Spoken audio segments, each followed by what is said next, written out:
All right, so in this first video, we're going to start by just doing a quick card breakdown, looking at the symbols and numbers on the cards. That way, as we get into later on videos, you're going to understand the basics of what I'm talking about when I'm talking about all the different symbols and numbers on the cards, what all of them mean. So first type we've got here is our Infantry Squad. Now I'm going to put the images over here to the left. I'll hold it up on the right so you guys can see it.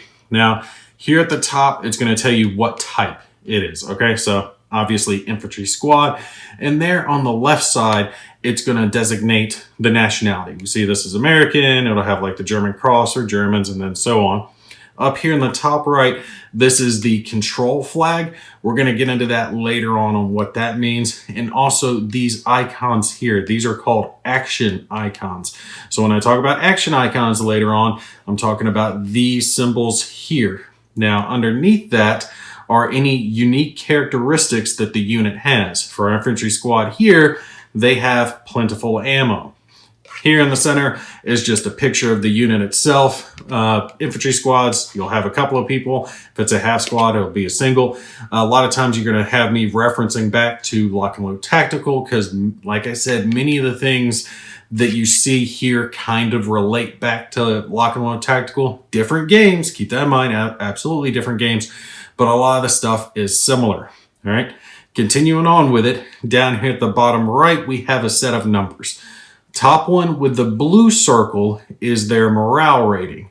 The one underneath it with the red circle and the superscripted number is the firepower and the range. All right, so the firepower is in the circle and the range is listed down as the little superscript there to the side. So that's our infantry squads. With them, you can have things like these little mini cards. Now, these are prototypes, so remember that these will be smaller when you get the actual production version of the game. This is a leader card, Sergeant Smith here. Again, you're going to have the name at the top, the nationality. Similar to our infantry squad, you've got the morale and then the modifier for the unit here.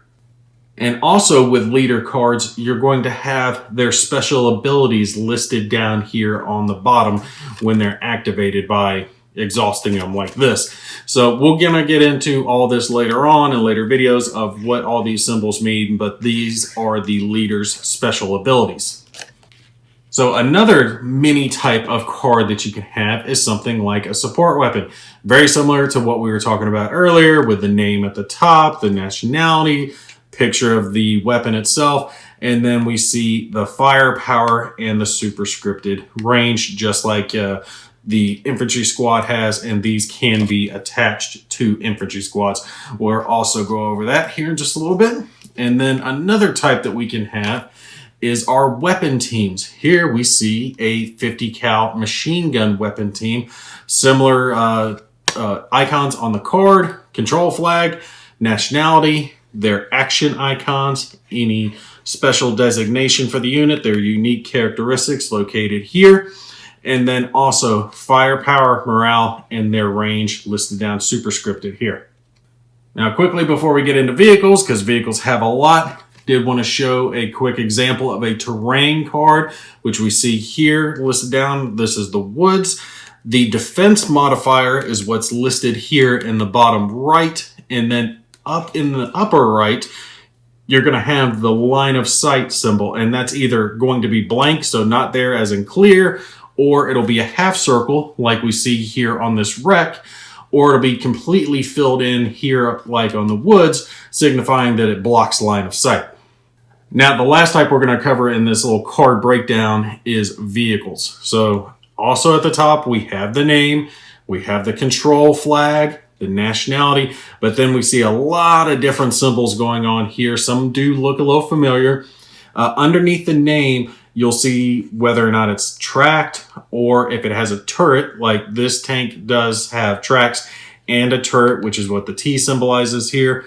All its action symbols shown here, any unique characteristics that it has.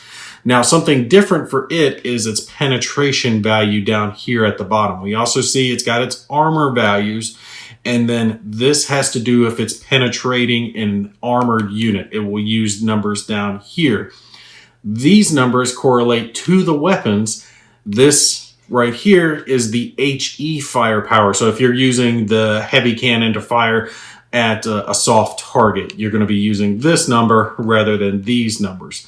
Then again, we've got the morale, the firepower, and range, but some tanks do have more than one machine gun, which we see designated here, where it has a hull-mounted machine gun that also has its firepower and superscripted range listed down. But you'll notice it's a triangle, and that's going to designate the fact that it is directional compared to the other machine gun. Again, we're going to get into these specifics later on.